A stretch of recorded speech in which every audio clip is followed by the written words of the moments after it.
Hello बच्चों, मैं अग्रवाल रुचि आप सभी का स्वागत करती हूँ। तो बच्चों, हम पढ़ रहे थे हमारा 5th चैप्टर जिसका की नाम है सरकारी बजट एवं अर्थव्यवस्था। बच्चों, इसके लास्ट वीडियो में हमने व्यय के बारे में जाना था कि किस प्रकार से बजट के माध्यम से राजस्व और पूंजीगत व्यय किए जाते हैं।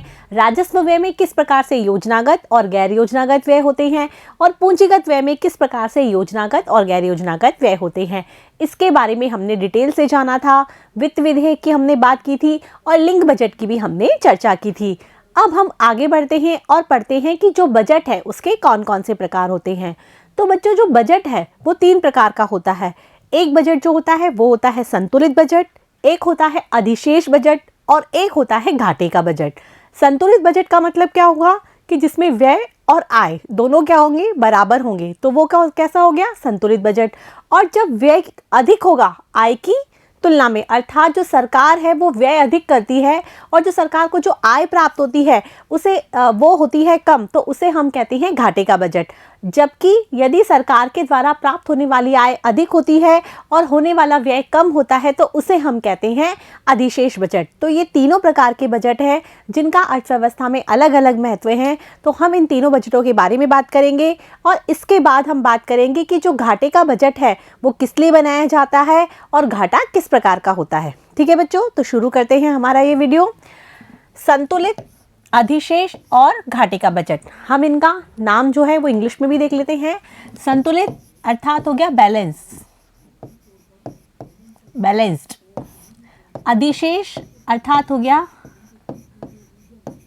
सरप्लस, जो अधिक जो बजट होता है वो होता है सरप्लस। और ये हो गया घाटा, इसका होता है डेफिसिट।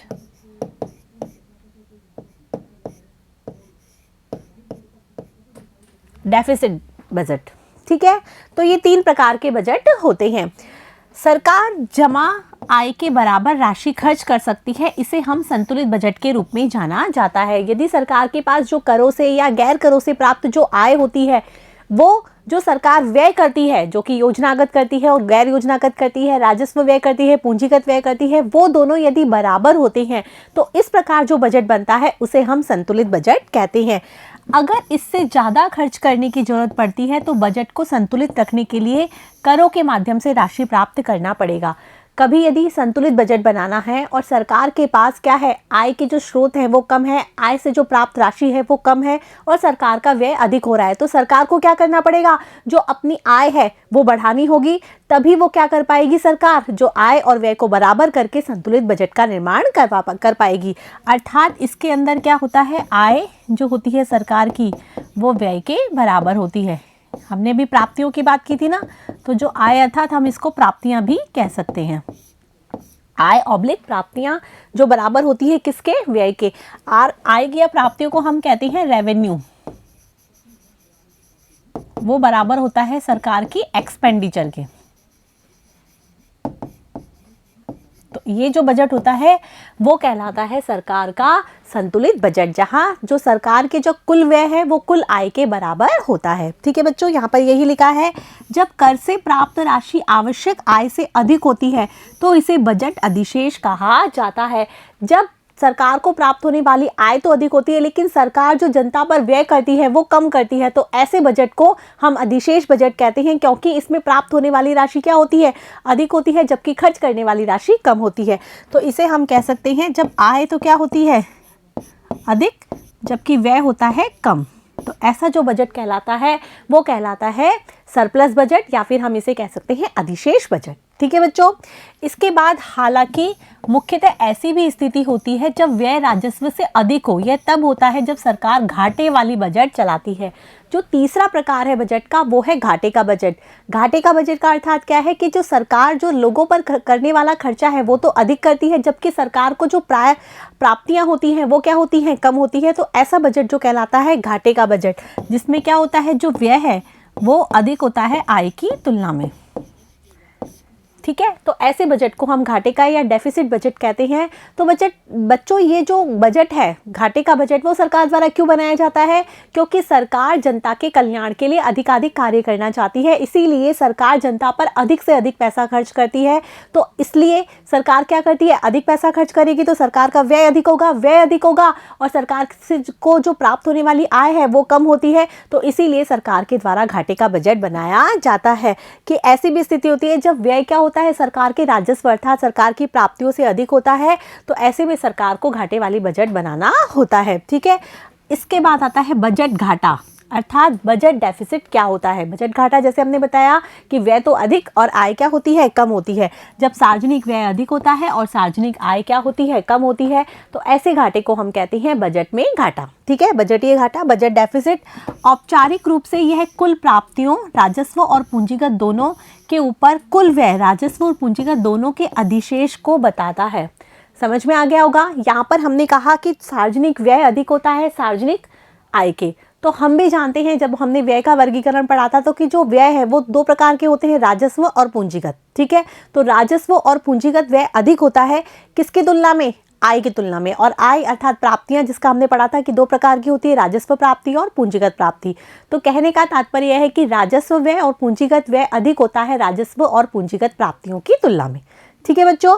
तो यहाँ पर यही है कि जो कुल प्राप्तियां हैं राजस्व और पूंजीगत प्राप्तियां दोनों के ऊपर कुल व्यय राजस्व और पूंजीगत दोनों के अधिशेष को बताती है। मतलब व्यय अधिक होता है राजस्व और पूंजीगत प्राप्तियों की तुलना में। तो वो बजट कहलाता है बजटीय घाटा, घाटे का बजट या बजट डेफिसिट। आपको याद रखना होगा, घाटे का बजट से रिलेटेड क्वेश्चन पूछा जाता है कि घाटे का बजट क्या होता है। ठीक है बच्चों, समझ में आ गया। वर्ष 1997-98 के बजट से भारत में बजटीय घाटा को प्रदर्शित करने की परंपरा को छोड़ दिया गया है। आपको ईयर्स भी याद करने हैं कि कौन से ईयर से बजटीय घाटे की परंपरा है, उसको छोड़ दिया गया है। तो 1997-98 से जो बजट है उसमें जो बजटीय घाटा जो प्रदर्शित किया जाता था उसकी परंपरा को अब छोड़ दिया गया है। ठीक है बच्चों, समझ में आ रहा है। इसके बाद है सरकारी घाटे की माप। जो सरकार जो घाटे का बजट बना रही है जिसमें क्या होता है, व्यय तो अधिक होता है और आय कम होती है, तो उसकी माप हम किस प्रकार से कर सकते हैं उसके बारे में हम जानेंगे यहाँ पर। जब सरकार राजस्व प्राप्ति से अधिक व्यय करती है तो इस स्थिति को बजटीय घाटा कहते हैं। जैसे हमने बताया कि सरकार क्या करती है, व्यय तो अधिक कर रही है और सरकार की जो प्राप्ति है, राजस्व है, आय है, वो क्या है, कम, तो ऐसे बजट घाटा कहते हैं। इस घाटे की पूर्ति के लिए कई उपाय किए जाते हैं जिनका किसी अर्थव्यवस्था पर अलग अलग प्रभाव पड़ता है। अब जब सरकार को घाटा हो रहा है, सरकार अधिक व्यय कर रही है, तो आप खुद सोचिए कि सरकार को अधिक व्यय करने के लिए कहीं से तो रकम या पैसे या मनी की आवश्यकता होगी। तो उसके लिए सरकार अलग अलग तरीके के कदम उठाती है और इस तरीके के कदम के अर्थव्यवस्था पर अलग अलग प्रभाव पड़ते हैं। अर्थात जो घाटा है जो सरकार के द्वारा लिया जा रहा है, सरकार अधिक से अधिक व्यय कर रही है, जनता को अधिक से अधिक कल्याण के स्तर पर पहुंचा रही है, जबकि सरकार को प्राप्त होने वाली आय कम है। तो इस घाटे की पूर्ति के लिए सरकार द्वारा अलग अलग कदम उठाए जाते हैं, अलग अलग उपाय किए जाते हैं, जिसका अर्थव्यवस्था पर अलग अलग प्रभाव पड़ता है। सबसे पहला जो हमारा घाटा आता है वो है राजस्व घाटा। यहाँ पर हम 3 तरह के घाटे पढ़ेंगे कि कौन कौन से 3 तरह के घाटे होते हैं। जो सबसे पहला जो हमारा घाटा है वो है राजस्व घाटा, जिसको हम कहते हैं रेवेन्यू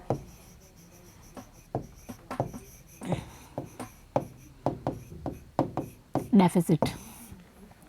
तो बच्चों, जब हमने राजस्व व्यय, राजस्व प्राप्ति इसके बारे में पढ़ा था तो हमने कहा था कि जो राजस्व प्राप्ति या राजस्व व्यय होता है उसका संबंध वर्तमान से होने वाला, वर्तमान में जो व्यय और प्राप्तियां हो रही है उससे होता है। हमने बात की थी ना। तो यहाँ पर यही है कि राजस्व घाटा सरकार की राजस्व प्राप्तियों के ऊपर राजस्व व्यय के अधिशेष को बताता है। जब यहाँ पर राजस्व नाम आ गया तो आपको समझ जाना चाहिए कि जो हम क्या बात कर रहे हैं कि व्यय तो अधिक हो और आय क्या हो, कम। तो यहाँ पर कौन सा व्यय अधिक होगा, राजस्व व्यय तो अधिक होगा और राजस्व प्राप्तियां क्या होंगी, कम होगी। अर्थात राजस्व व्यय अधिक और राजस्व प्राप्तियां कम होती हैं, तो ऐसे घाटे को हम कहते हैं राजस्व घाटा। ठीक है, यहाँ पर लिखा हुआ भी है कि राजस्व घाटा ज्ञात करने के लिए हम क्या करते हैं, राजस्व व्यय में से राजस्व प्राप्तियों को माइनस कर देते हैं। और राजस्व घाटा क्या होता है, इसे हम ऐसे लिख सकते हैं कि जो राजस्व व्यय है वो अधिक होता है राजस्व प्राप्तियों की तुलना में। राजस्व व्यय अधिक होता है राजस्व प्राप्तियों की तुलना में, इस घाटे को हम बोलते हैं राजस्व घाटा। और राजस्व घाटा ज्ञात करने के लिए जो राजस्व व्यय है उसमें से राजस्व प्राप्तियों को हम माइनस कर देते हैं। अब आपको ये भी पता होना चाहिए कि राजस्व व्यय में जो कौन कौन से व्यय आते हैं जिसकी हमने बात की थी, और राजस्व योजनागत और गैर योजनागत, और राजस्व प्राप्तियां जो कर राजस्व से होती हैं और गैर कर राजस्व से होती हैं वो राजस्व प्राप्तियां होती हैं। इसकी हमने चर्चा हम लास्ट वीडियोस में कर चुके हैं, तो आपको ये सारी चीज़ें यदि पता होगी तो आप आराम से राजस्व घाटा ज्ञात कर सकते हैं। ठीक है बच्चों, राजस्व घाटे में केवल उन्हीं लेन देनों को शामिल किया जाता है जिनसे सरकार के वर्तमान आय और व्यय पर प्रभाव पड़ता है। हमने जैसे बात की थी कि जो राजस्व है वो वर्तमान की बात करता है, तो इसमें वही लेन देन या आय और व्यय वही शामिल होते हैं जो कि वर्तमान में हुए हैं। तो इसमें वर्तमान आय और व्यय पर जो प्रभाव पड़ता है उन्हीं लेन देनों को हम शामिल करते हैं, वही राजस्व व्यय होता है और वही राजस्व आय होती है। ठीक है बच्चों, इसके बाद है जब सरकार को राजस्व घाटा प्राप्त होता है तो इससे संकेत मिलता है कि सरकार निर्बचत कर रही है और अर्थव्यवस्था के अन्य क्षेत्रों की बचतों का उपयोग अपने उपभोग संबंधी व्यय के कुछ हिस्से को पूरा करने के लिए कर रही है। अब आप यहाँ पर ये तो समझ गए कि राजस्व व्यय तो अधिक हो रहा है और राजस्व आय कम हो रही है, और ये बात किसकी कर रहे हैं हम, वर्तमान की। तो इसका मतलब क्या हो रहा है कि जब हमारे देश में राजस्व घाटा हो रहा है तो इसका मतलब जो देश है में जो सरकार है वो बजट के माध्यम से क्या कर रही है, निर्बचत कर रही है, अर्थात सरकार के द्वारा किसी प्रकार की कोई बचत नहीं हो पा रही, अबचत कर रही है। और जो घाटा है उसकी पूर्ति के लिए सरकार क्या कर रही है, जो अन्य क्षेत्रों से प्राप्त होने वाली आय है उसको भी सरकार क्या कर रही है, उस घाटे को की पूर्ति के लिए लगा रही है। समझ में आ रहा है कि राजस्व घाटा प्राप्त हो रहा है तो उसका मतलब क्या हो रहा है, सरकार के द्वारा कोई बचत नहीं की जा रही है, निर्बचत हो रही है। निर्बचत मतलब अपने गृह से लगा रही है, ठीक है। और अर्थव्यवस्था के अन्य जो क्षेत्र हैं उसमें जो बचतें हो रही हैं उसका उपयोग सरकार क्या कर रही है, उपभोग व्यय के जो कुछ हिस्से हैं उसको पूरा करने के लिए कर रही है। क्योंकि घाटे का मतलब क्या हुआ कि सरकार व्यय कर रही है अधिक से अधिक। जो राजस्व व्यय है जो कि योजनागत हो रहा है, गैर योजनागत हो रहा है, वो व्यय बहुत अधिक हो रहा है और उसकी पूर्ति के लिए सरकार पैसा कहाँ से लाएगी, कि जो सरकार की खुद की तो बचत कुछ हो ही नहीं पा रही है, तो सरकार जो अन्य क्षेत्रों की बचतें हैं उसका इस्तेमाल उस व्यय को पूर्ति में लगा रही है। इसीलिए सरकार को व्यय का व्यय तो अधिक होता है और सरकार की आय कम होती है। ठीक है, ये वर्तमान की बात हो रही है, इसीलिए इसको राजस्व व्यय और राजस्व आय कहते हैं। ठीक है बच्चों, समझ में आ रहा है। इसके बाद है इस स्थिति में सरकार को न केवल अपने निवेश के लिए अपितु अपने उपभोग संबंधी आवश्यकताओं को पूरा करने के लिए भी ऋण ग्रहण करना पड़ेगा। अब सरकार ना तो कोई बचत कर पा रही है बल्कि अन्य क्षेत्रों की बचतों का भी इस्तेमाल कर रही है। तो ऐसी स्थिति में घाटे को का जो बजट बन रहा है, राजस्व घाटा हो रहा है, उसकी पूर्ति के लिए सरकार को क्या करना पड़ेगा, न केवल निवेश के लिए जो सरकार को आगे लगाना है बल्कि उपभोग के लिए भी सरकार को क्या करना पड़ेगा, ऋण ग्रहण करना पड़ेगा। एक बात आपको अच्छे से ध्यान रखना है बच्चों कि जब भी घाटा होता है, जैसे कि हमारे घर की हम बात कर लेते हैं, क्योंकि जब भी हम बजट पढ़ते हैं तो हम हमारे परिवार के बजट को देख लेंगे तो आपको बजट आसानी से समझ में आ जाएगा। तो जब हम घर के बजट की बात कर रहे हैं कि किसी महीने में यदि हमारा क्या होता है, व्यय अधिक हो जाता है और आय क्या हो जाती है, कम हो जाती है, हमको अधिक व्यय करना पड़ जाता है, मान लिया कोई मेडिकल इमरजेंसी आ जाती है या फिर कोई भी काम पड़ जाता है जिसकी वजह से हमें जो इनकम प्राप्त हो रही है उसकी तुलना में हमें व्यय अधिक करना पड़ता है, तो हम व्यय अधिक हो रहा है और आय हमें कम प्राप्त हो रही है, तो हम उस व्यय को पूरा करने के लिए क्या करेंगे, किसी से ऋण ले लेंगे, किसी से उधार ले लेंगे। ठीक है, यही तो हम करते हैं, ये सोचकर कि जब हमें अगले महीने में क्या होगा, अधिक आय प्राप्त होगी तो हम उस ऋण को क्या कर लेंगे, पूरा कर देंगे, उस ऋण को चुका देंगे, यही होता है। तो सरकार के द्वारा भी क्या होता है, जब सरकार का व्यय अधिक होता है, जैसे राजस्व व्यय अधिक हो रहा है, राजस्व आय कम है, तो सरकार को वो व्यय तो करना ही करना है। तो उस व्यय की पूर्ति के लिए सरकार क्या करती है, न केवल सरकार उपभोग के लिए, निवेश के लिए क्या करती है, ऋण लेती है, ऋण ग्रहण करती है, अर्थात किसी दूसरे क्षेत्र से ऋण को वसूलती है। आ रहा है बच्चों समझ में। तो ऋण ग्रहण के द्वारा उस घाटे की पूर्ति की जाती है और जो व्यय के लिए जो पैसा है वो ऋण के माध्यम से ही आता है। आ गया समझ में। इससे ऋणों और ब्याज दायित्वों का निर्माण होगा और सरकार को अंतोदगा अपने व्यय में कटौती करने के लिए बाध्य होना पड़ेगा। लेकिन अब ऋण लेने का भी क्या है, नुकसान तो है ही, क्योंकि यदि सरकार ऋण लेगी तो ऋण लेने के बाद क्या, ऋण क्या होते हैं, एक तरह से लायबिलिटीज होती है, क्योंकि उन ऋणों को चुकाना भी पड़ेगा, ऋणों के साथ साथ ब्याज को भी क्या होगा, चुकाना पड़ेगा। तो इस तरीके से सरकार के जो दायित्व है, सरकार पर जो बोझ है वो क्या होता चला जाएगा, बढ़ता चला जाएगा और लास्ट में सरकार को क्या करना पड़ेगा, उन ऋणों में क्या करनी पड़ेगी, कटौती करनी पड़ेगी। और इसके लिए क्या करना पड़ेगा, जो व्यय अधिक कर रही है उस व्यय को कम करने के लिए सरकार को बाध्य होना पड़ेगा। समझ में आ रहा है ना कि सरकार जो ऋण ले रही है वो ऋण लेना सही नहीं है। सही इसीलिए नहीं है क्योंकि ऋण एक दायित्व है और ऋण के द्वारा क्या होती है, ब्याज की भी उत्पत्ति होती है। तो सरकार को ऋण भी देना पड़ेगा, चुकाना पड़ेगा और ब्याज भी चुकाना पड़ेगा। तो इससे क्या होगा, जो सरकार है उसका स्तर क्या हो जाएगा, डगमगा जाएगा। तो इसीलिए सरकार को क्या करना होगा, लास्ट में जाके उस ऋण को की राशि को कम करने के लिए या ऋण को चुकाने के लिए या ब्याज को चुकाने के लिए सरकार को अपने व्यय में क्या करनी होगी, कटौती करनी होगी। ठीक है, तब वो घाटा पूरा होगा। चूंकि राजस्व व्यय का एक बड़ा भाग व्यय के लिए प्रतिबद्ध होता है, इसीलिए इसमें कटौती भी नहीं की जा सकती। अब आप ये भी देखिए कि जो सरकार यदि कुछ व्यय करना शुरू कर देती है तो हम लोग क्या होते हैं, उसके हैबिचुअल हो जाते हैं कि सरकार के द्वारा ये हमें प्रदान किया जा रहा है तो अच्छा है। लेकिन सरकार ने एकदम से यदि उस व्यय में कटौती कर दी तो हमें भी ऐसा लगेगा कि क्यों सरकार के द्वारा ये व्यय कम कर दिया गया। कहने का तात्पर्य है कि सरकार के द्वारा जो कुछ व्यय किए जाते हैं, जैसे कि प्रतिरक्षा पर व्यय किया जा रहा है, हमारे सरकार के द्वारा हमें सुरक्षा पर व्यय किया जा रहा है या फिर कुछ और व्यय किया जा रहा है जो कि बहुत आवश्यक है, तो उस व्यय में तो सरकार कटौती कर ही नहीं सकती। वो व्यय तो बहुत नेसेसरी है, ठीक है, जो कि हमारी अनिवार्य चीज़ों से जुड़ा हुआ है। तो उस व्यय को तो सरकार कटौती कर ही नहीं सकती है, तो उसमें व्यय करना सरकार के लिए असंभव हो जाता है। तो सरकार फिर किन सब चित्रों में व्यय को कम करती है, बहुधा सरकार क्या करती है, उत्पादक पूंजीगत व्यय अथवा कल्याण संबंधी व्यय में कटौती करती है। सरकार ने यदि कल्याण संबंधी जो परियोजनाएं चलाई जा रही है सरकार के द्वारा, जो कि गैर योजनागत हैं, किसी योजना के तहत नहीं है, तो वो सरकार क्या करती है, जो उत्पादक पूंजीगत जो कल्याण संबंधी योजनाएं हैं, फिर उस जो व्यय है उसमें कटौती करती है।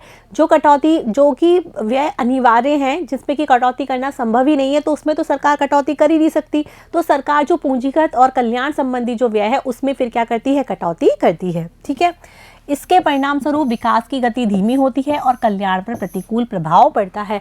अब सरकार ने जब यदि कटौती कर दी जिससे कि लोगों का कल्याण हो रहा था, तो इससे हमारे देश के जो लोग हैं उनके कल्याण पर असर पड़ता है। देश की जो विकास की गति है वो धीमी पड़ती है और देश का जो हम ये कह सकते हैं सकल घरेलू उत्पाद है या देश का जो कल्याण है वो क्या होता चल जाता है, कम होता चला जाता है। क्योंकि जो सरकार के द्वारा जो व्यय किया जा रहा है वो किस लिए किया जाता है, लोगों के कल्याण के लिए किया जाता है। कुछ योजनागत होता है तो कुछ गैर योजनागत होता है। तो जो व्यय है उसकी राशि को सरकार को कम करना पड़ेगा। क्यों? क्योंकि जो सरकार की आय तो कम है और सरकार का व्यय क्या है, अधिक है, और उस व्यय की पूर्ति के लिए सरकार को ऋण लेना पड़ रहा है, ऋण के लिए ब्याज भी चुकाना पड़ रहा है। तो इससे सरकार क्या होती है, सरकार पर बोझ बढ़ता चला जाता है। अब यदि उस घाटे की जो राशि है उसको कम करना है तो उसके लिए सरकार को क्या करना होगा, व्यय को कम करना होगा, क्योंकि ऋण की राशि तो चुकानी ही पड़ेगी, उसका जो भुगतान है वो तो करना ही पड़ेगा। तो व्यय कम करेगी तो सरकार उसी व्यय को कम कर सकती है जो कि इतना जरूरी नहीं है। जरूरी तो सारे व्यय हैं, लेकिन ऐसे जिसको कि कम सरकार कर सकती है। तो वो कौन सा व्यय होता है, जो कि उत्पादक पूंजीगत या लोगों के कल्याण के लिए जो व्यय किया जाता है, जो समय समय पर योजनाएं चलाई जाती हैं सरकार के द्वारा, तो उस व्यय को कम करती है। अब उस व्यय को कम करने का भी क्या पड़ता है, प्रतिकूल प्रभाव पड़ता है। कहने का कुल तात्पर्य यहाँ पर यह है कि जो घाटे का बजट है वो लोगों के कल्याण के लिए बनाया जाता है, ताकि कि व्यय अधिक होता है और आय कम होती है, लोगों के पास अधिक कल्याण के साधन उपलब्ध होते हैं, लोगों का सर्वाधिक कल्याण इसके माध्यम से हो पाता है। इसीलिए सरकार के द्वारा घाटे का बजट बनाया जाता है। लेकिन इसकी जो प्रतिकूल अवस्था है वो ये है कि घाटे का बजट बनाने के लिए अर्थात व्यय अधिक करने के लिए सरकार को क्या करना होता है, ऋण ग्रहण करना होता है। यदि सरकार आय अधिक कर ले और व्यय को भी अधिक रखे, तो आय अधिक करेगी तो वो आय भी सरकार कहाँ से लेगी, इनडायरेक्टली लोगों के पास से ही लेगी। तो इससे लोगों का क्या होगा, आय का स्तर कम हो जाएगा। कहने का तात्पर्य यह है कि सरकार को यदि व्यय अधिक करना है तो सरकार को ऋण लेना होगा, और जो ऋण है वो सरकार के क्या करते हैं, दायित्व का निर्माण करते हैं। इससे सरकार ऋण के तले बोझ के तहत दबती चली जाती है। आगे बच्चों समझ में, ये राजस्व घाटा था। अब जो अगला जो घाटा आता है वो होता है राजकोषीय घाटा। ठीक है, राजस्व घाटे में जैसे हमने बात की थी, हमने केवल राजस्व व्यय और राजस्व आय को शामिल किया था। राजकोषीय जो घाटा होता है, जिसको हम फिस्कल डेफिसिट भी कहते हैं, आपको इसके जो इंग्लिश नेम है वो भी याद रखने हैं बच्चों, ताकि कि आपको आगे काम आएंगे। फिस्कल डेफिसिट, राजकोषीय घाटा। अभी हमने राजस्व घाटे में तो केवल राजकोषीय व्यय और राजकोषीय प्राप्तियों की बात की थी। फिस्कल जो डेफिसिट है, राजकोषीय घाटा है, इसके अंदर हम क्या करेंगे, जो कुल व्यय है और कुल आय है उसकी बात करेंगे। कुल व्यय मतलब पूंजीगत और राजस्व व्यय, कुल आय मतलब पूंजीगत और राजस्व प्राप्तियां। ठीक है, दोनों की हम बात करेंगे। तो इसमें क्या होता है, राजकोषीय घाटा है वो हमको बताता है कि हम कितना ऋण ग्रहण करते हैं, हमें कितने ऋण की आवश्यकता होती है। इसको आप देख लीजिए, राजकोषीय घाटा सरकार के कुल व्यय और ऋण ग्रहण को छोड़कर कुल प्राप्तियों का अंतर है। मतलब इसके अंदर जो व्यय है वो तो कुल शामिल किया जाता है। अच्छे से याद रखना है इसका फॉर्मूला कि व्यय है वो तो कुल होता है, जिसमें राजस्व व्यय भी होता है और पूंजीगत व्यय भी होता है। लेकिन जो प्राप्तियां हैं वो राजस्व भी होती है, पूंजीगत भी होती है। लेकिन पूंजीगत प्राप्तियों में जो ऋण ग्रहण है, जिसके जो ऋणों के द्वारा सरकार ग्रहण करती है, ऋणों के द्वारा सरकार को जो प्राप्तियां होती है, जो कि हमने प्राप्तियों में बताया था कि सरकार को किसके द्वारा प्राप्तियां होती है, या तो सरकार क्या करे, ऋण ले, या फिर सरकार क्या करे, अपनी जो संपत्तियां हैं उसको बेचकर प्राप्त करे धन, तो वो होती है सरकार की पूंजीगत प्राप्तियां। तो राजस्व प्राप्तियां तो सारी होती है, जबकि जो पूंजीगत प्राप्तियां हैं उसमें से जो ऋण के द्वारा जो प्राप्ति है उसको हम छोड़ देते हैं। तो वो प्राप्तियों का जो माइनस होता है व्यय में से, राजस्व व्यय जिसमें राजस्व और पूंजीगत दोनों व्यय आ गए, उसमें से जो राजस्व प्राप्तियां तो सारी, जबकि जो पूंजीगत प्राप्तियां हैं उसमें से ऋण ग्रहण को छोड़ देते हैं, उनका जो माइनस होता है वो कहलाता है हमारा राजकोषीय घाटा। ये एक महत्वपूर्ण घाटा है जो कि अर्थव्यवस्था की दशा को बताता है। सकल राजकोषीय घाटा क्या क्या शामिल होता है? कुल व्यय जिसमें राजस्व प्राप्तियां और गैर राजस्व सकल राजकोषीय घाटे में कुल व्यय, इसमें से हम माइनस करते हैं राजस्व प्राप्तियां और गैर ऋण से सृजित पूंजीगत प्राप्तियां। ठीक है, कुल व्यय जिसमें हम राजस्व व्यय और पूंजीगत व्यय दोनों को शामिल करते हैं। कुल व्यय में तो हम राजस्व प्लस पूंजीगत दोनों तरह के व्यय हम यहाँ पर शामिल करते हैं। ठीक है, जबकि जो प्राप्तियां हैं उसमें राजस्व प्राप्तियां तो सारी शामिल होती है, लेकिन गैर ऋण से सृजित पूंजीगत प्राप्तियां आती है जिसके अंदर ऋण शामिल नहीं होता, वो वाली पूंजीगत प्राप्तियां, जैसे मैंने बताया ना, संपत्ति को बेचकर जो प्राप्त होती हैं वो प्राप्तियां जो सरकार को प्राप्त होती हैं वो पूंजीगत प्राप्तियां इसमें शामिल होती हैं। ठीक है, अर्थात इसमें जो कुल जो होती है राजस्व पूंजीगत व्यय, राजस्व पूंजीगत जो प्राप्तियां हैं उसमें हम जो ऋण ग्रहण है उसको हम यहाँ पर छोड़ देते हैं। बाकी जो फॉर्मूला बनता है वो राजकोषीय घाटे का फॉर्मूला बनता है। तो आपको बस इसमें ये याद रखना है कि राजस्व और पूंजीगत व्यय में से हमको क्या करना है, राजस्व और पूंजीगत प्राप्तियां माइनस करनी है, लेकिन पूंजीगत प्राप्तियों में से हमें ऋण ग्रहण को छोड़ देना है। ठीक है बच्चों, इसके आगे है कि गैर ऋण से सृजित पूंजीगत प्राप्तियां ऐसी प्राप्तियां हैं जो ऋण ग्रहण के अंतर्गत नहीं आती है, इसलिए इससे ऋण में वृद्धि नहीं होती है। जो गैर ऋण से के तहत जो राशियां हैं, जैसे मैंने बताया था अभी आपको कि संपत्ति को बेचने से जो प्राप्त राशि होती है, इससे सरकार का कोई ऋण नहीं बनता है। जबकि यदि सरकार ऋण लेकर प्राप्तियां करती है, जो पूंजीगत प्राप्तियां सरकार ऋण लेकर प्राप्त करती हैं, तो उसमें क्या होता है, सरकार का ऋण भी बनता है, सरकार की ब्याज अदायगी भी बनती है। तो इसीलिए इसको इसमें यहाँ से हटा देते हैं ताकि हम ये जान पाए कि सरकार को कितने ऋण की आवश्यकता होती है।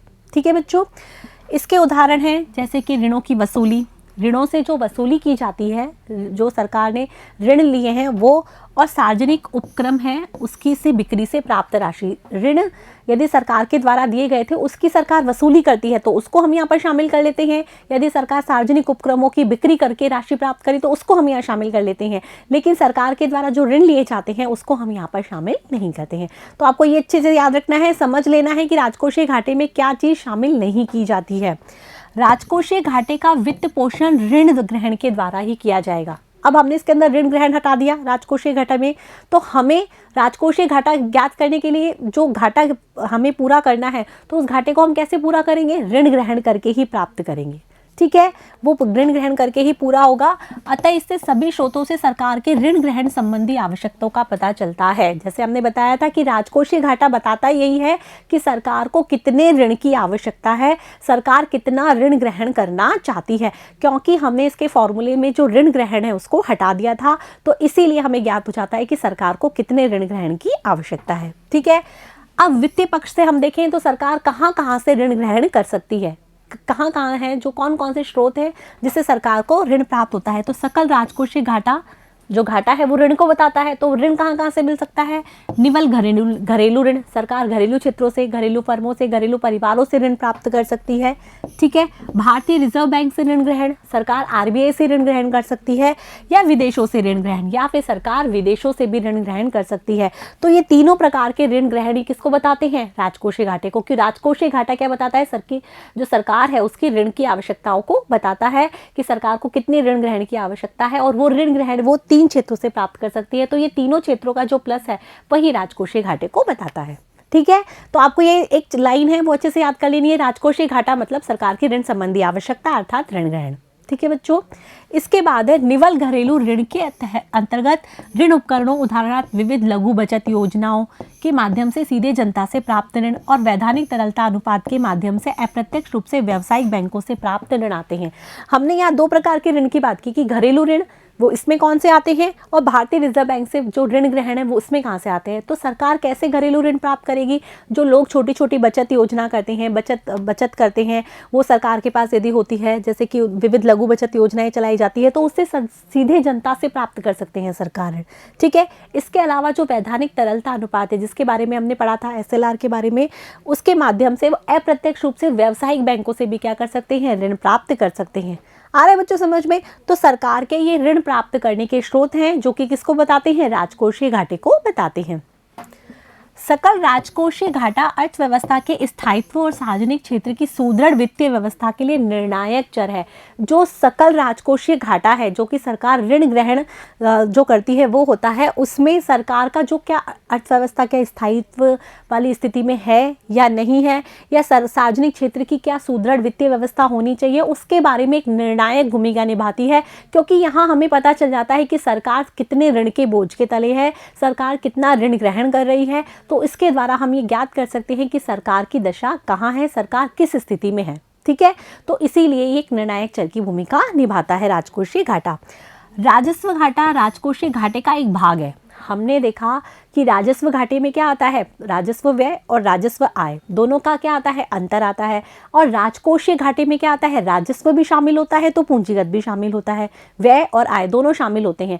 तो हम यहाँ क्या देख रहे हैं कि जो राजस्व घाटा है वो तो राजकोषीय घाटे का केवल क्या है? एक भाग है। अर्थात राजकोषीय घाटा तो बड़ा होता है और राजस्व घाटा क्या होता है? छोटा होता है। क्योंकि राजस्व घाटे में केवल राजस्व व्यय और राजस्व आय आते हैं, जबकि राजकोषीय घाटे में राजस्व व्यय और राजस्व आय तो आते ही है, साथ में पूंजीगत व्यय और पूंजीगत आय भी आती है। समझ में आ रहा है? इसीलिए हम कहते हैं कि जो राजस्व घाटा है वो राजकोषीय घाटे का एक भाग है। राजकोषीय घाटे में क्या आता है? राजस्व घाटा।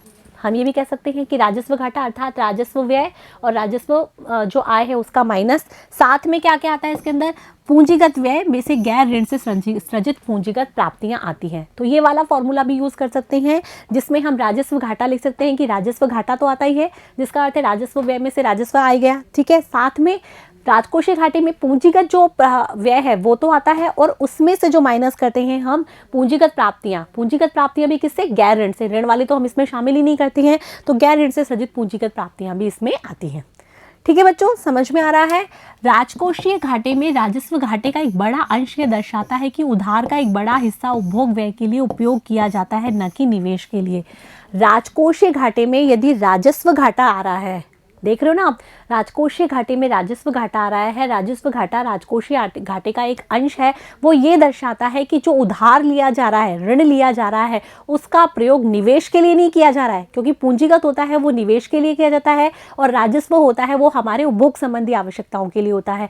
तो वो ये दिखा रहा है, एक बड़ा भाग दिखा रहा है कि हमारा हम जो ऋण ले रहे हैं वो अधिकतर हम हमारी उपभोग संबंधी आवश्यकताओं को पूरा करने के लिए ले रहे हैं, ना कि निवेश के लिए। ठीक है, उधार का एक बड़ा हिस्सा उपभोग व्यय के लिए हो रहा है और उपभोग किया जा रहा है और ना कि निवेश के लिए। समझ में आ रहा है? ये इसलिए दर्शाया जा रहा है कि ये चीज़ इसलिए बताई जा रही है उपभोग के लिए क्योंकि यहाँ पर राजस्व घाटा है। क्योंकि राजस्व घाटा, जैसे कि अभी हमने पढ़ा था कि राजस्व घाटा वर्तमान की दशा को दर्शाता है, जो कि उपभोग की दशा को दर्शाता है। ठीक है बच्चों, समझ में आ गया? इसके बाद जो हमारा तीसरा घाटा आता है वो आता है प्राथमिक घाटा, जिसे हम कहते हैं प्राइमरी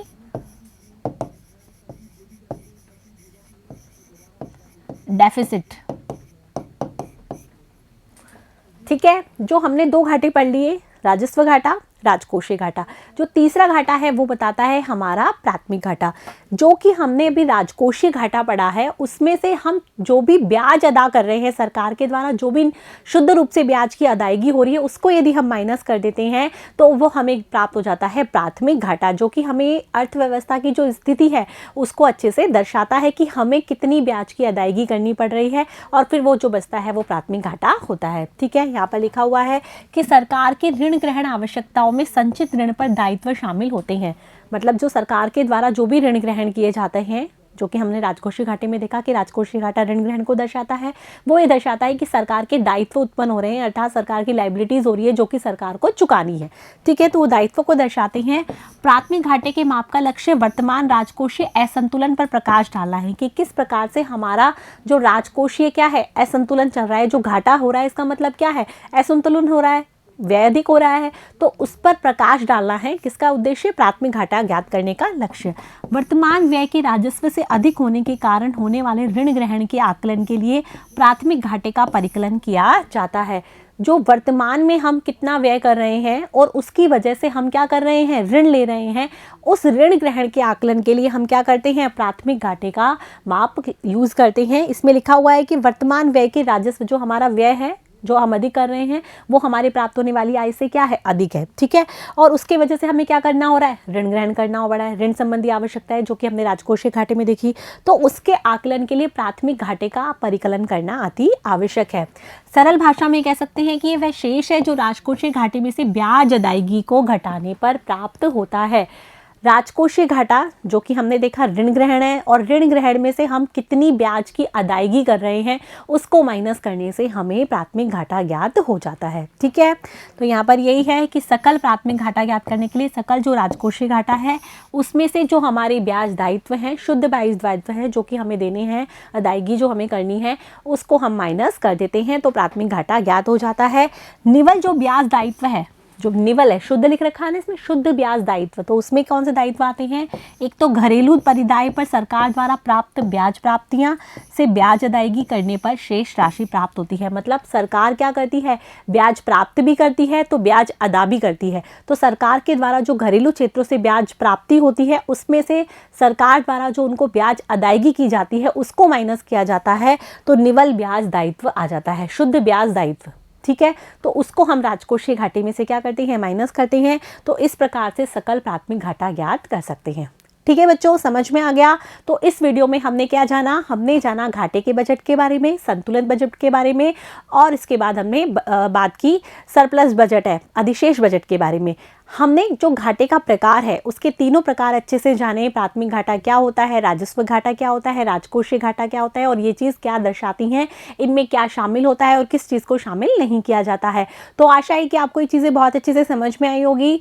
आप इसका अच्छे से अध्ययन भी करेंगे, अपनी कॉपी में इसको नोट कर लीजिए, इसके फॉर्मूलेज याद कर लीजिए, क्योंकि एग्जाम में छोटे लेवल पर भी क्वेश्चन पूछे जा सकते हैं कि प्राथमिक घाटा क्या होता है, इसका फॉर्मूला बताइए, इसे कैसे ज्ञात करते हैं, राजकोषीय घाटा क्या होता है। तो आपको इसको अच्छे से समझ लेना है। अब हम नेक्स्ट वीडियो में मिलेंगे, और नेक्स्ट वीडियो में हम पढ़ेंगे राजकोषीय नीति, जिसके बारे में हम कई बार बात कर चुके हैं कि जैसे हमारे देश में बैंक की मौद्रिक नीति होती है, वैसे सरकार के द्वारा राजकोषीय नीति घोषित की जाती है, जिसके द्वारा सरकार मुद्रा की पूर्ति को और लोगों के कल्याण के स्तर को बढ़ाने का प्रयास करते हैं। इसके बारे में हम जानेंगे नेक्स्ट वीडियो में डिटेल में। तब तक के लिए आप मेरे साथ बने रहिए, पढ़ते रहिए, बढ़ते रहिए। Thank you.